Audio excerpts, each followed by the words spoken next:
Rotary Club of Bharuch Femina દ્વારા station સ્થિત કલરવ શાળામાં ગર્ભવતી મહિલા અને ધાત્રી માતાઓના માર્ગદર્શન માટે એક કેમ્પનું આયોજન કરવામાં આવ્યું હતું.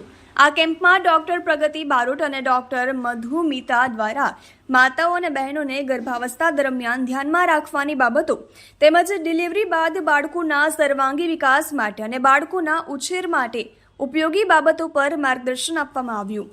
આ કાર્યક્રમમાં ભરૂચ શહેરમાં આવતી 30 જેટલી આંગણવાડીઓમાં રજીસ્ટર થયેલ તમામ ગર્ભવતી માતાઓ અને ધાત્રી માતાઓ માર્ગદર્શન મેળવવા માટે ઉપસ્થિત રહી.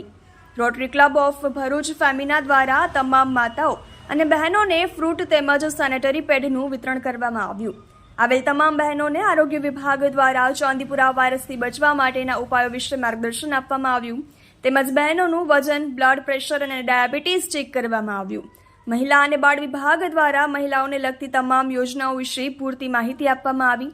આ કાર્યક્રમમાં રોટરી ક્લબ ઓફ ભરૂચ ફેમિનાના secretary Rotarian Shilpaben Thakkar, past president Rotarian Kirtiben Joshi, મહિલા અને બાળ વિભાગના અધ્યક્ષ, પૂર્વ નગરપાલિકાના પ્રમુખ, હાલના નગરસેવિકા Shrimati Surbhiben Tamakuwala, Rotarian Rani Chhabra, Rotarian Gitaben Parmar, CDO Sarojben સહિતના હાજર રહ્યા હતા. તો આ સાથે જ આ કાર્યક્રમમાં અંદાજિત 450થી વધુ બહેનોએ આ કેમ્પનો લાભ લીધો હતો.